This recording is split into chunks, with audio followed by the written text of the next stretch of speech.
Nobody came to my graduation, no applause, no family photos. Just an old man in a worn-out coat, handing me a USB drive and whispering, "Your grandfather wanted you to have this." Hours later, I watched a video of him crying, saying, "If they've erased you, it means they've erased me too." I used to think I was the black sheep of the family. Now I realize I was just the only one they couldn't control. And the worst part?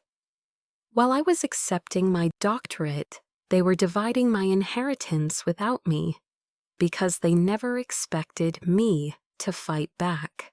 At 2:07 a.m., my phone buzzed.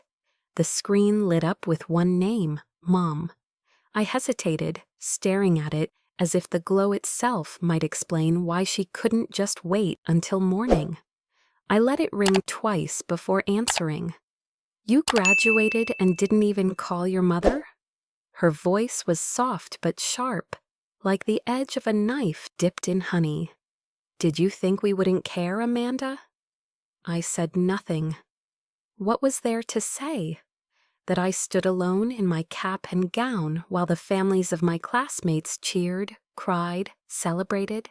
That I checked my phone 10 times, hoping someone, anyone, might say they were proud? "I was busy," I lied. "Busy," she scoffed. "You've changed." I hung up. Not out of anger, but because I couldn't trust my own voice to stay steady. For as long as I could remember, love in our house came with strings. Thick, invisible ropes that wrapped tighter the more I tried to breathe. My mother used to say, "Sacrifice is the language of love." And no one sacrifices more than you, Amanda. I wore that like a medal.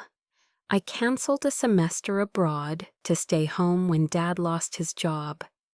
I gave my Harvard acceptance to someone else. I ended a 2-year engagement because Mom said he wasn't family material. They called it loyalty, but it was obedience.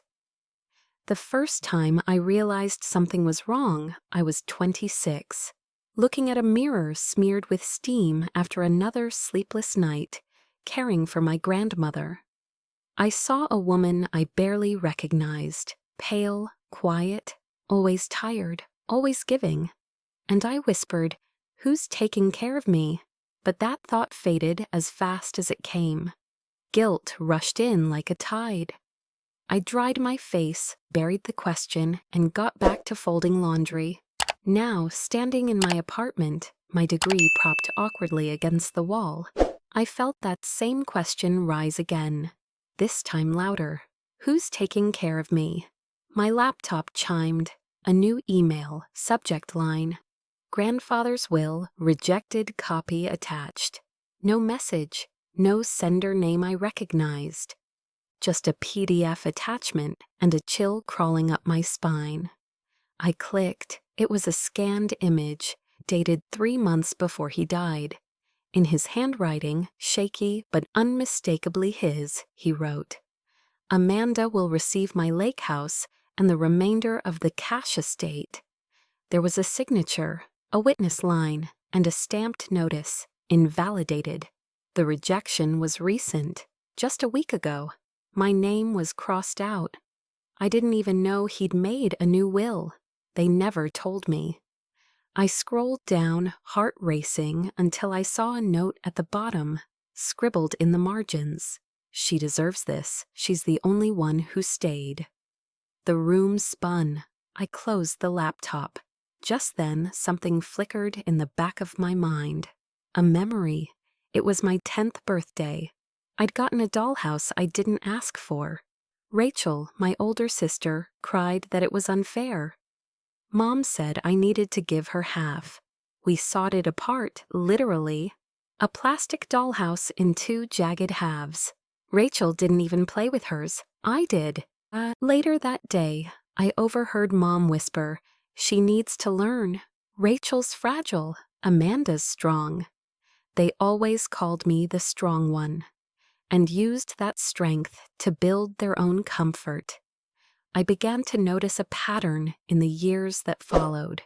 I'd buy groceries. Rachel's kids would eat them. I'd lend money. Dad would call it family contribution. I wasn't just their daughter. I was their silent investor. Last Thanksgiving, I found out they had a group chat called Core Family Only. I was not in it. I saw it over Rachel's shoulder while she scrolled, and a message popped up. If she finds out about the first will, we're screwed. I remember my hands shaking, but not from rage. It was emptiness, a hollow that had always been there, now lit from the inside. That night, I didn't yell. I didn't cry. I sat in silence and stared at the ceiling. It was never about love. My phone buzzed again. Unknown number, a text. She did the same to me. Your mother, I can help. I stared at the message. The blood in my chest seemed to pause mid-beat. And for the first time in 34 years, I felt something strange. Hope. The flowers were white lilies, my grandfather's favorite. I hadn't noticed them at first, not until I was stepping down from the stage, clutching my diploma with hands that felt heavier than they should have. Everyone else was crying, hugging, screaming their families' names. I was smiling at no one. That's when I saw him, standing by the far pillar in a faded brown coat, holding a bouquet awkwardly in one hand, a small envelope in the other. I froze. He looked familiar in a way that made my stomach tighten. "Miss Keller?" he asked softly. "Your grandfather, he asked me to give you this." It took a second. The lines in his face, the slight limp in his walk. I remembered him from summers at the lake house. "Tom?" I said. He nodded. "He told me not to say anything unless you were alone, said it was important." I took the envelope. Inside, a USB drive and a handwritten note. "Amanda, if they're reading this to you, it means they've erased you. But I didn't forget. They can't erase what matters. Don't let them." I didn't go to the post-ceremony reception. I didn't take photos. I went home, locked the door, and plugged in the USB. The video opened with static.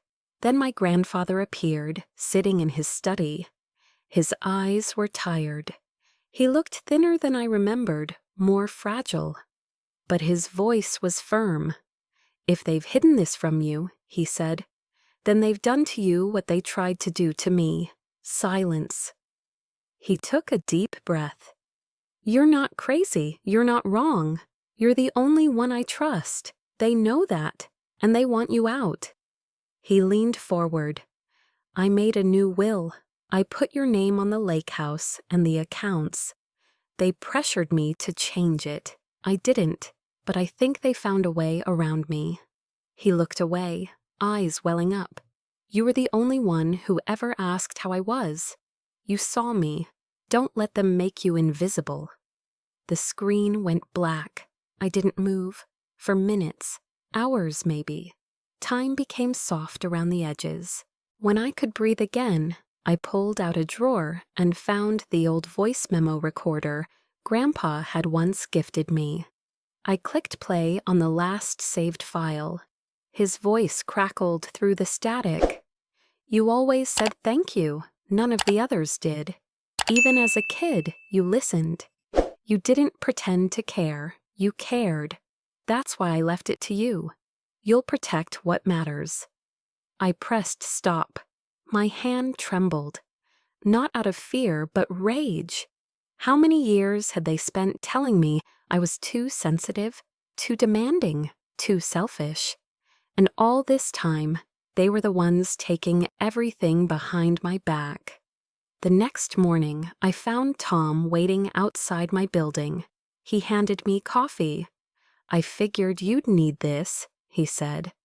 I looked at him, searching for betrayal, for trickery. "Why are you helping me?" His eyes were steady. "Because you're not the only one they erased." He told me about another woman, my cousin June. who had been sent away years ago for causing trouble. Apparently, she had found irregularities in one of the family's businesses and had been quietly pushed out of the inheritance picture after a convenient breakdown. I'd always wondered what happened to June. That was the moment something in me shifted. I texted someone I hadn't spoken to in years, Max, an old friend from undergrad, who owed me for helping him out of a cheating scandal. He was a lawyer now, corporate, ruthless. He called within 10 minutes. "You ready to burn the house down?" he asked. "Not yet," I said, "but I'm ready to start watching it closely." We called it Project Paper Trail. Max set up a secure drive. I started tracking every conversation with Mom, every comment from Rachel, every money transfer I could trace. I watched how they danced around details, spoke in half-truths. I pretended to be the Amanda they expected. Gullible, tired, quietly loyal. But inside I was taking notes, calculating, and then came the twist I didn't see coming. Uncle Dan, the one who used to sneak me candy behind Mom's back, who told me to always speak up, who once told me he wished he had a daughter like me. I caught him forwarding one of my emails to Mom. It was disguised as a casual forward. "Thought you should see what she's up to." My stomach dropped. I confronted him on a phone call, voice calm. "Why?" He sighed. "You don't understand, Amanda. She needs this to go smoothly. Your mom, she's been through a lot." I hung up. No more explanations. That night, I opened my journal and wrote, "I am not cold. I am not cruel. I am just no longer willing to be the easiest one to hurt." I hadn't cried, not since the video, but now I did. Then something pulled me back online. A sudden thought. I logged into Rachel's old email. She had once used my laptop for a project years ago and never fully logged out. To my surprise, the password recovery still worked. I accessed the inbox, thousands of emails. I searched one word, will. What I found made my chest tighten. A folder labeled Final Plan, Amanda, and inside a file named Psych Evaluation Template. I clicked and stopped breathing. The email was dated 6 months before my graduation. It was buried deep within my mother's old backup drive. Something I recovered using a tool Max's hacker friend gave me. The subject line was generic, Psych Options, Amanda Keller. But the content made my entire body go cold. "She's showing signs of instability. If we can get 2 evaluations on record, we might be able to initiate a guardianship petition. Please advise, time sensitive. We cannot risk her interfering with the estate transition." It was signed with her name, in her perfect script, like she was confirming a dinner reservation. My hands were shaking, but I kept going. In the same folder, I found a spreadsheet labeled Trust Disbursement Final. It had every name listed: Rachel, Uncle Dan, my cousins, even a family friend I barely remembered. Everyone had a portion. My name wasn't there. Max called as I was reading. "You okay?" "I found something," I said. He paused. "Is it enough?" "It's enough to end people." That night, I returned to my grandfather's house. It had been sealed since his death, but I still had an old set of keys. I walked through the hallway, past his books, his smell still lingering in the cushions. In the study, behind the bookshelf, I remembered something. An old statue he once told me had a secret. I lifted it. Nothing, but under it a tiny panel popped loose. Inside, a small, dusty security drive. I took it home. The next morning, I watched the footage. It was dated 2 weeks before he died. He sat with my mother, Rachel, and Uncle Dan in the study. The room was tense. "I've made my decision," he said, voice low. "Amanda gets the lake house and the remaining funds." My mother leaned forward, smile brittle. "Are you sure that's wise, Dad? She's not very stable these days." Rachel chimed in. "She barely calls. She's distant. We've all been here. She hasn't." "I'm not rewarding attendance," he snapped. "I'm rewarding integrity." They fell silent. The video skipped forward. A timestamp showed a new day. He was sitting alone, visibly weaker, clutching his chest. Someone walked into frame, unidentifiable, wearing gloves. A syringe appeared. I leaned forward, frozen. The person whispered something I couldn't hear. And then the screen glitched. My heart pounded so hard, I thought it would shatter through my ribs. I rewound, paused, enhanced the audio. Max's friend ran it through software. The voice said, "This will help you sleep, sir." He collapsed seconds later. No one ever questioned his death. I felt my lungs close. I stumbled to the sink, gasping. I nearly dialed 911, but stopped. If I went to the police now, with only fragments, no confession, no time-stamped ID, I'd be dismissed. I whispered aloud, "Stay sharp, stay alive."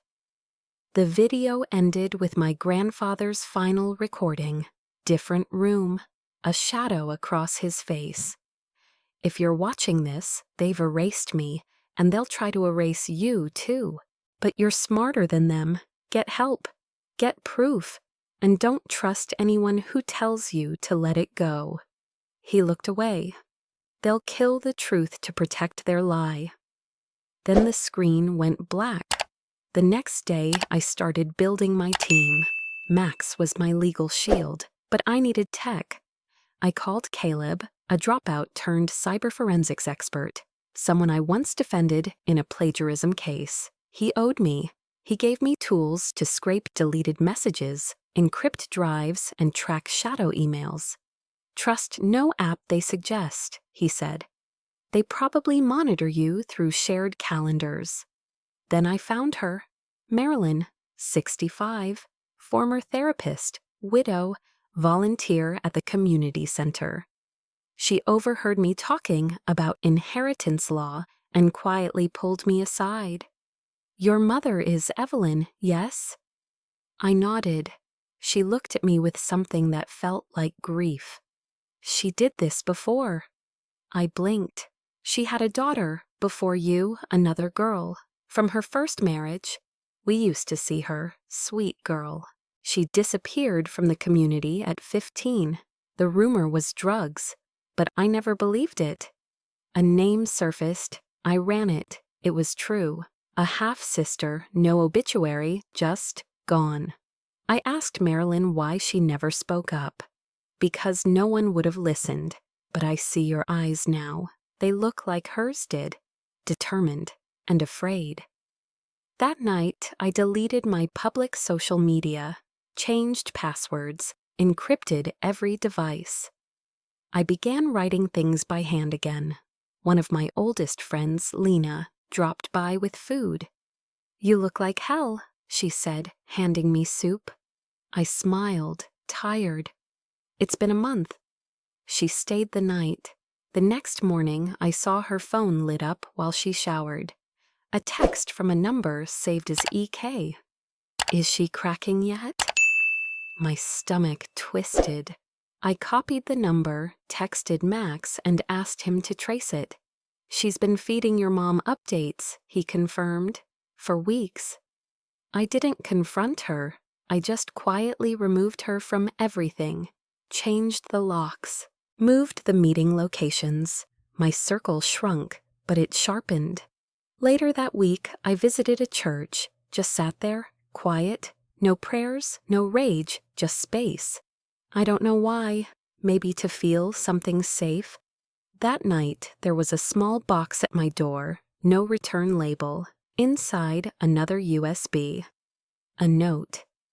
"This one they don't know I kept. Be careful. It names the real executor. The invitation never came, but I showed up anyway. Christmas at the Keller house was a grand affair. Red ribbons on every staircase, 4 different types of pie, and enough wine to drown the memory of the past year. I arrived an hour late, dressed in black, carrying a small bag and an expression they hadn't seen before. No one noticed me at first. The music was loud, laughter louder. I walked past the tree, past the long table set for 20, and into the living room where the projector was always set up for slideshow memories. I plugged in my USB, clicked play. The music died. My grandfather's face filled the screen. "I made this because I don't trust them," his voice echoed. "If you're watching this, Amanda, it means they've gone through with it." The room froze. Gasps, whispers. Rachel dropped her wine glass. "I left you the lake house, the accounts, and my legacy, not because you asked, but because you earned it." Then came the footage of the secret meeting, the hush-hush conversations, the spreadsheet, the signatures.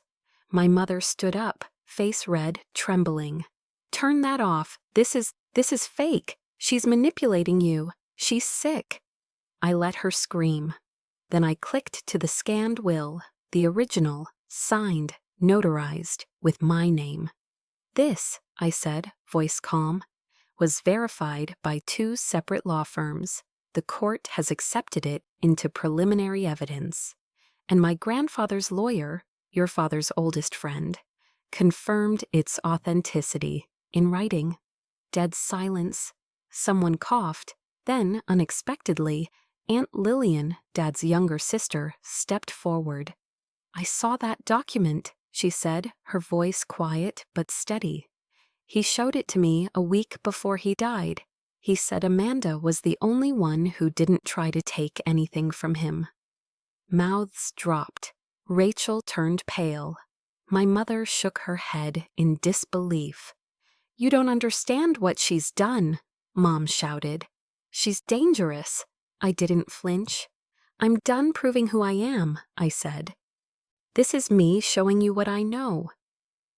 Then Mom did something that would have been laughable if it wasn't so pathetic.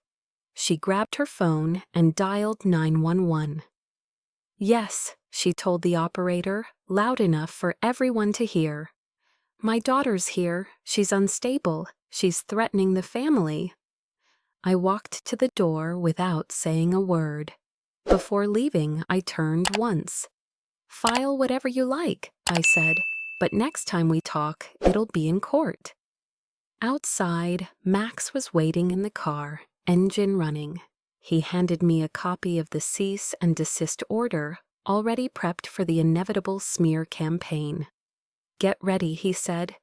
"They're going to go scorched earth." He wasn't wrong. By the next morning, an edited video circulated through mutual acquaintances. One where I looked unhinged, yelling at someone off camera, spliced with a clip of me crying during a panic attack years ago. The caption, "She needs help." It spread fast. Classmates from grad school, old friends. Even an ex-boyfriend messaged, "Are you okay? What's going on?"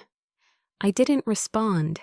Instead, I contacted Caleb, who traced the video's origin to Rachel's work laptop. We compared the raw footage I had recorded myself to the released version. The edits were blatant, cuts every few seconds, distorted sound bites, slowed down frames. Within 24 hours, Caleb had a full forensic report. We sent it to 3 media law firms and prepared to sue. That night, I sat at my desk and wrote a letter to my mother. Not an apology, not a plea, just the truth.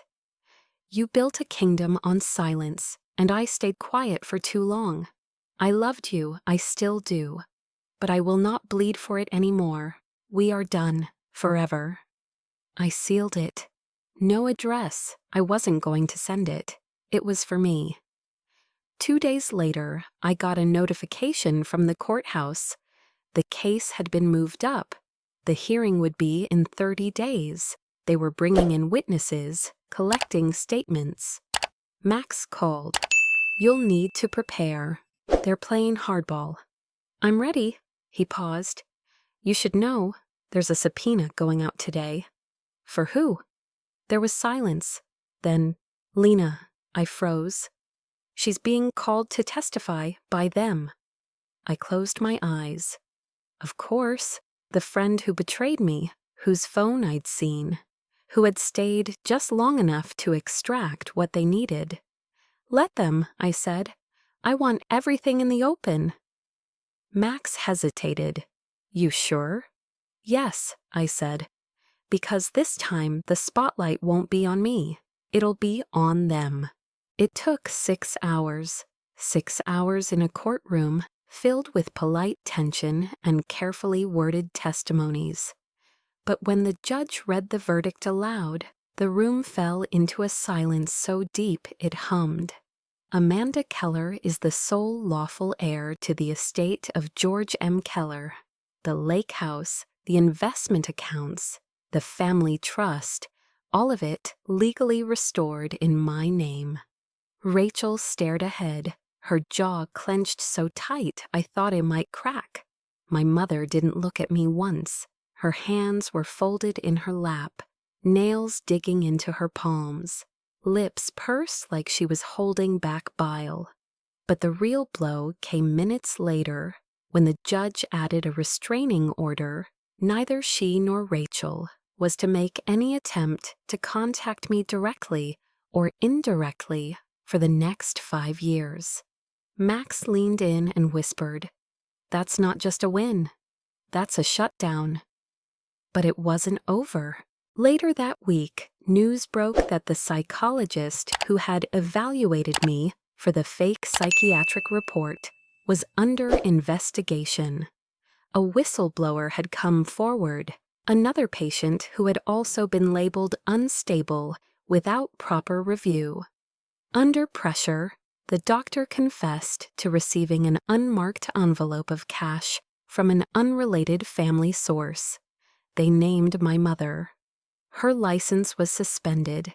The investigation extended to financial misconduct. Her name hit the news. I didn't celebrate. Instead, I drove 2 hours north to a small cemetery near the woods. The ground was frozen. I found my grandfather's grave, cleared off the leaves, and knelt quietly. I pulled a single white lily from my coat pocket and laid it on the stone. "No speeches," I whispered. "Just thank you."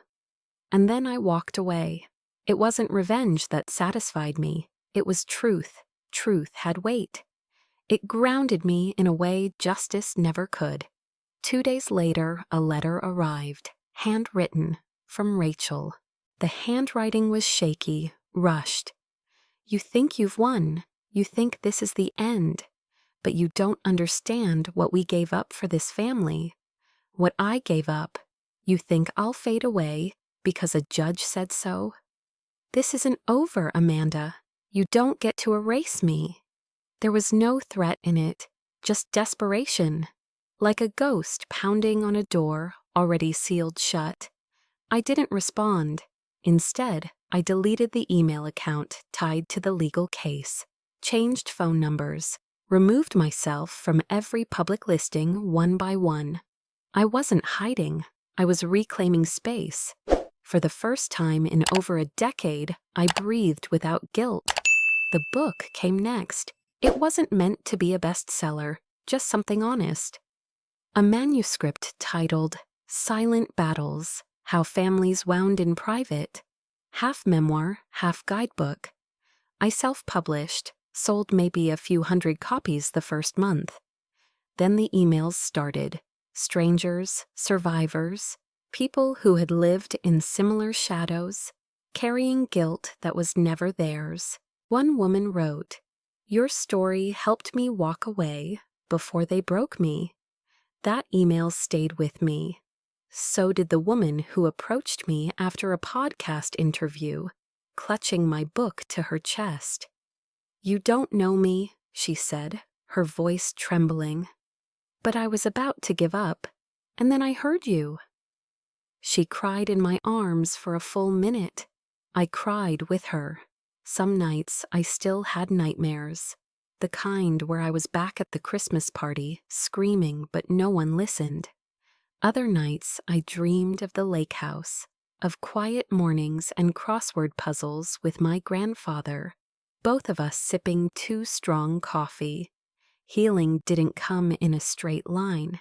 It came in pieces, in choice after choice to stay soft when bitterness would have been easier. Then, one night, I got an email. Subject line, "You don't know me, but I know your story." I almost deleted it, but something made me open it. "My name is Eli. I'm the grandson of Tom, the man who gave you that first USB. He passed away last spring, but before he did, he asked me to hold on to something, a second video, one he never gave you. He said you'd know what to do with it." There was a download link. I stared at it, heart suddenly pounding in my chest again. Tom had saved more, and why wait until now? I didn't throw a party. I didn't book a flight to anywhere distant and exotic. Instead, I sat alone on a Thursday morning, logged out of every app, and filed the paperwork to launch the Legacy Fund, a scholarship for women who had been disowned, betrayed, or cut off by their families. Women like me, women like June, my half-sister I never got to meet. Women who had to rebuild not from zero, but from beneath the floor. The fund started small, a single grant, but I made sure it was enough to keep someone going when the world turned its back. That was the point. I stopped answering old messages. People who used to check in once a year when they needed something now acted surprised that I wasn't eager to reconnect. I didn't blame them. They never knew the version of me that wasn't built for service. The house felt quiet, but not lonely. I filled the silence with music, long walks and pages, from books I used to collect, but never had time to read. One afternoon, I drove to the coast, found a secluded stretch of sand, and sat with my back against a dune. I pulled out the letter, my grandfather's final note, written by hand, smudged in places where the ink had blurred with emotion. "Amanda, they will say you were too cold, too distant. But I saw you. You were always the warmest one. You just learned to survive." I folded it carefully and slipped it back into my jacket. I whispered, "Thank you." For once there was no storm in my chest, just a steady rhythm. Later that week, Max forwarded a sealed digital file uncovered by the court-appointed tech team. It had remained locked because it required 2 authentication keys. One was my grandfather's thumbprint, already matched through probate. The other, a note simply read, "Access requires consent from Amanda's legal next of kin." I had none, or so I thought. I tabled it, let it be. I'd learned not every mystery needed to be solved right away. Instead, I focused on the life I was building. I accepted a part-time teaching position at a local university, psychology and trauma recovery. My first lecture opened with a sentence that silenced the room. "Not every wound bleeds, some just echo." Students leaned in, they listened, and slowly they shared. I started a podcast, just my voice, once a week, talking about healing, about gaslighting, about forgiveness without reconciliation. It grew faster than I expected. Sponsors reached out. I turned them down. I wanted to keep it raw. More than the audience, I valued the stories that came back. "I played your episode for my sister. She left her abusive husband the next day." "My mother said I was crazy. Then I heard you say the same thing happened to you." You made me feel like I wasn't imagining it. Sometimes that was enough. One evening, while organizing paperwork, there was a knock on the door. I wasn't expecting anyone. I opened it to find a young woman, early 20s, nervous, holding a folder. "Are you Amanda Keller?" "Yes," I said cautiously. "I think we're related." I didn't react. She opened the folder. Inside, a birth certificate, her mother's name, and in the father field, George M. Keller. I sat down. "He was my father too," she said. "My mom told me a month ago. She passed away, but before she did, she made me promise I'd find you." I should have cried. Years ago, I would have. But instead, I smiled. There was no shock, only the warmth of a new door opening. "I'm glad you did," I said. We talked for hours. Her name was May. She'd grown up in another state, raised by a single mother who had known only a piece of the man I had once adored. We swapped memories, photos, pain, laughter. At one point, she asked, "What do you want to do with all this?" I looked around, at the walls of my home, at the life I'd fought to create. "I want to keep telling the truth," I said, "and I want to protect people who've been told their truth is too inconvenient." The next morning, I looked out the window. The sky was clear. I whispered to myself, not to my grandfather, not to my past, just to the air. I'm ready for the next chapter. No tears, no weight. Just a woman who'd walked through fire and kept walking.